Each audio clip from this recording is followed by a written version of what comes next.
मऊगंज कांग्रेस कार्यालय में गुरुवार की शाम पार्टी के प्रभारी मंत्री ने संगठन के पदाधिकारियों एवं कार्यकर्ताओं की बैठक ली। प्रभारी मंत्री ने पार्टी को सशक्त बनाने के लिए अहम मुद्दों पर विस्तार से चर्चा की गई। इस दौरान पूर्व विधायक सुखेंद्र सिंह बन्ना भी कार्यकर्ताओं एवं पदाधिकारी को क्षेत्र में ध्यान देने की हिदायत दी गई। आपको बता दें कि मऊगंज में कांग्रेस पार्टी की तैयारी जोरों पर चल रही है। पार्टी के कार्यकर्ताओं को बेहतर कार्य करने की हिदायत दी गई। इसी बीच कांग्रेस पार्टी के नेता भाजपा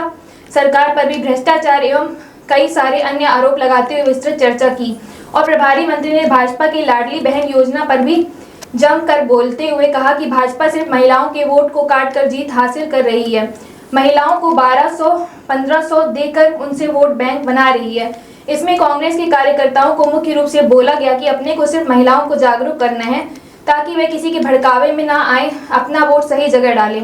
योगनाथ भाई ने बहुत ही महत्वपूर्ण और एक मार्मिक बात जो बताया है कि महिलाओं की जो 50% की आबादी है उसे हमें संगठन के साथ जोड़ना चाहिए।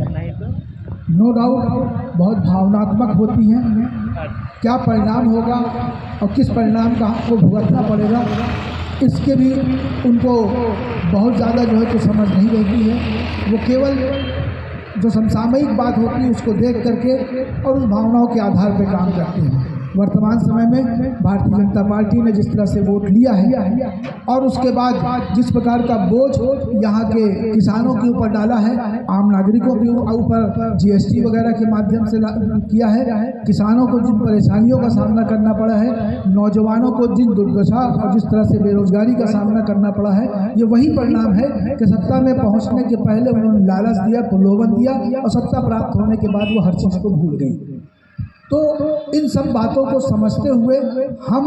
अपनी उन माताओं बहनों को तभी हम उनको अपनी ओर आकर्षित करते हैं, जैसा हमारे ईशा जी ने बोला कि आप उनको अपने साथ जोड़ें। जब आप जोड़ेंगे, उनको समझाएंगे तो आप लोग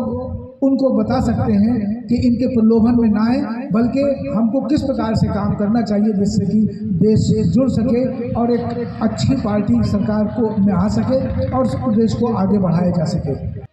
जिला कांग्रेस कमेटी की इस विस्तारित बैठक में उपस्थित जिला कांग्रेस कमेटी मऊगंज के प्रभारी आदरणीय मकसूद भैया और हमारे जिला कांग्रेस कमेटी के अध्यक्ष भाई हरिलाल कौल जी, देवतलाव के प्रत्याशी आदरणीय श्री पद्मेश गौतम जी, हमारे विधानसभा देवतलाव के प्रभारी केपी सिंह जी, और हम समझते हैं कि यहाँ पर उपस्थित सभी कांग्रेस के वरिष्ठजन, कांग्रेस के पदाधिकारीगण,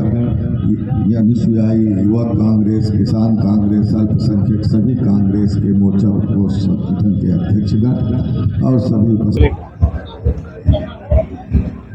संगठन सृजन कार्यक्रम के अंतर्गत जिला अध्यक्षों की नियुक्ति के पश्चात हमारे जिले की, ब्लॉक की और संगठन के विंग्स जो भी प्रकोष्ठ आदि थे उन सब का गठन किया गया है और उन सभी साथियों के बीच में जो हमारे प्रदेश नेतृत्व और केंद्रीय पार्टी के नेतृत्व ने जो निर्देश दिया है उन निर्देशों को किस प्रकार से लागू करना है और सभी पदाधिकारियों के बीच में उनको उनकी जिम्मेदारी सौंपने के लिए आज बैठक बुलाई गई थी, जिसमें जिला अध्यक्ष हमारे और हमारे जो मऊगंज विधानसभा के पूर्व विधायक सुखेंद्र बन्ना जी और देवतालाब विधानसभा के पूर्व प्रत्याशी पद्मेश जी भी है। बैठक का मुख्य उद्देश्य जो पार्टी नेतृत्व ने अपने संगठन के पदाधिकारियों को दायित्व सौंपा है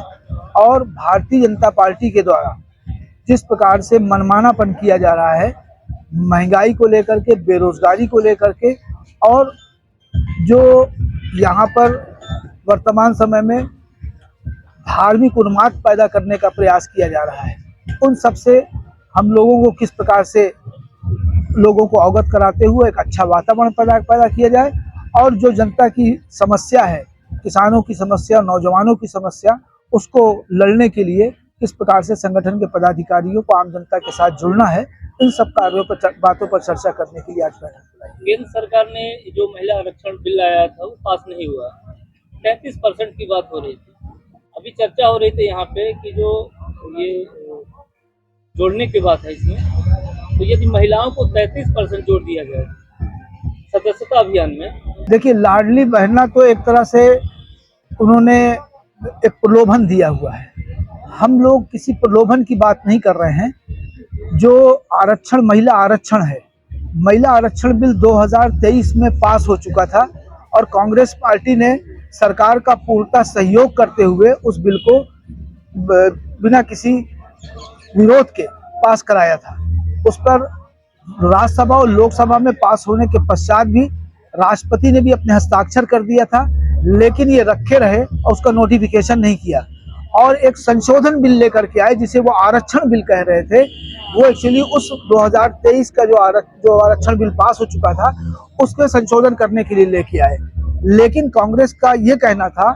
कि आप उसमें परिसीमन की बात करते हुए बात कह रहे हैं, तो परिसीमन की बात आप मत करिए। वर्तमान जो सदस्य संख्या संसद में है और वर्तमान में जो विधानसभाओं में संख्या है, उनमें जो आरक्षण की बात हुई है उस आरक्षण को इसी स्थिति में लागू किया जाए। लेकिन वो परिसीमन पश्चात सीट बढ़ाने के बाद जो है तो लागू करने के लिए अमेंडमेंट लेके आते थे, जिसे संसद में